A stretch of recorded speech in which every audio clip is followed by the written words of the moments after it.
Fridays are awesome. Hope that makes up for the last couple weeks. I'm Carl Azus with CNN Student News.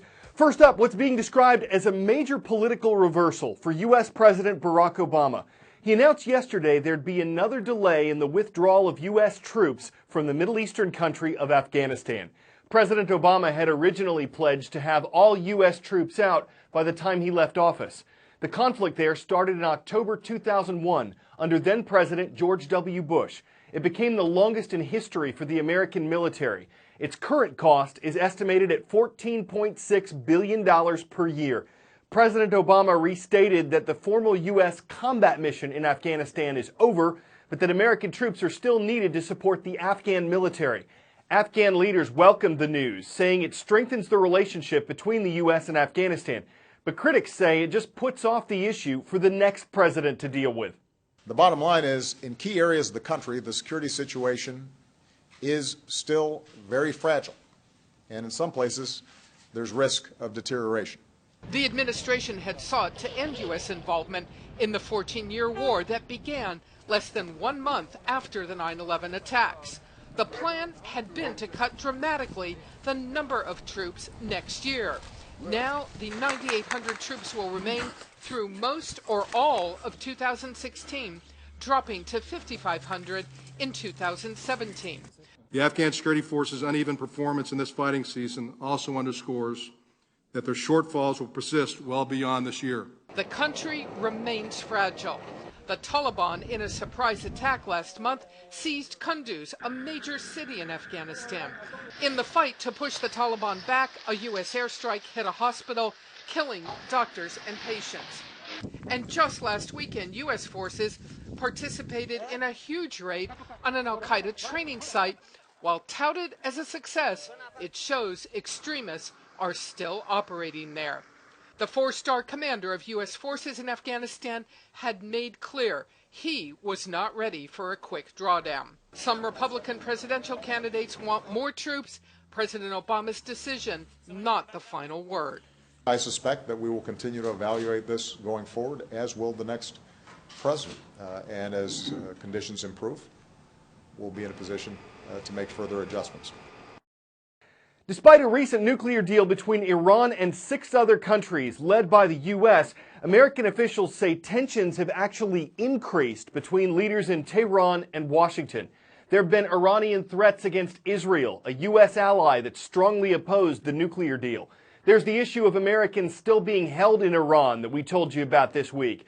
And earlier this month, an Iranian general said that American military bases in the Middle East are all in the range of his country's missiles, and that inventory is growing. It looks almost like a scene from an action movie. Dozens of ballistic missile launching systems inside a gigantic cave. But the video shows Iran's missile program is very real and very big, as the head of the Elite Revolutionary Guard's Aerospace Division says. The video was published only days after Iran test-fired a new generation of ballistic missiles Tehran says are capable of reaching targets in Israel, possibly breaching UN resolutions the U.S. believes. We've got strong indications that those missile tests did violate UN Security Council resolutions that pertain to Iran's ballistic missile activities. But why this saber-rattling so shortly after the nuclear agreement that many believe will help improve relations between Iran and the West? Iranian hardliners in the powerful conservative clergy and in the military say they fear American influence on the country could expand and warned their followers at recent Friday prayers. We will never allow America to enter into our culture, into our economy, or for the great Satan to influence our policy, the Supreme Leader's military advisor said. Anti-American and anti-Israeli rhetoric have increased, with Iran's Supreme Leader even saying that Israel will not exist in 25 years, a quote now on posters around the capital. But recent polls show a majority of Iranians want better relations with Western countries. Business leaders in Tehran hoping international investment will increase thanks to sanctions relief as a result of the nuclear agreement, which was ratified by Iran's parliament Tuesday by a large majority.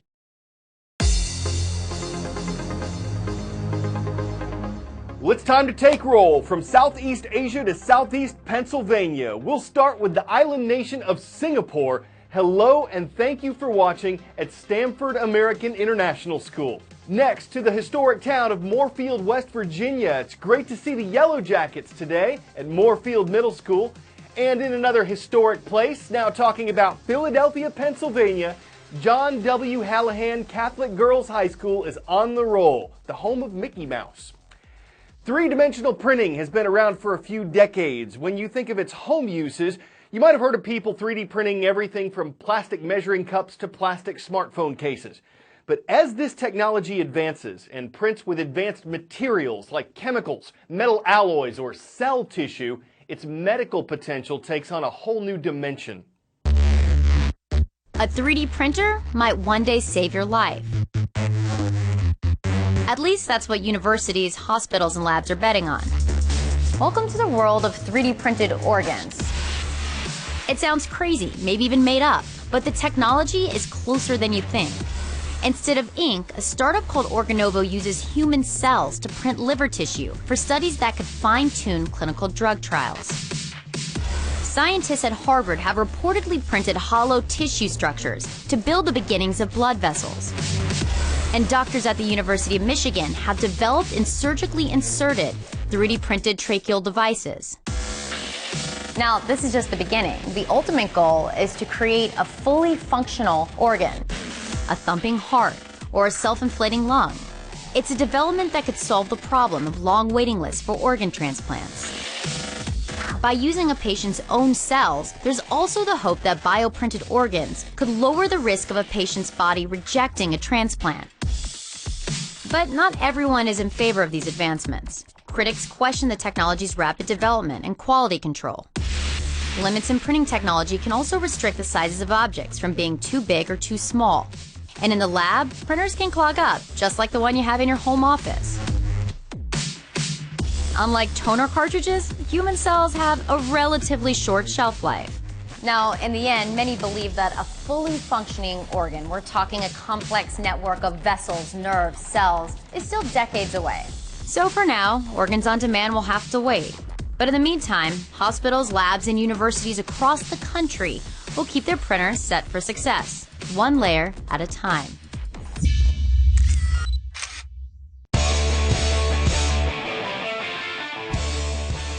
On the set of a Nebraska morning show recently, a wildlife worker brought in a skunk to show the hosts. And wouldn't you know it, just when he starts talking about how people fear getting sprayed by a scared skunk, squirt all over the guy on the right. But this wasn't the skunk's fault. The man handling him used a hidden water bottle to hose the host with H2O. Everyone was in on the joke except the man who ran away. You could say he got skunked, left in with a stinking feeling, made for a noxious newscast. Might be a while before the worker wheels his way back on air, ferreting out another opportunity to bring disodor to a show. But in his defense, and that of the skunk, it was a smell idea that brought both dissent and some aromatherapy over the airwaves. CNN Student News wishes you a rosy weekend.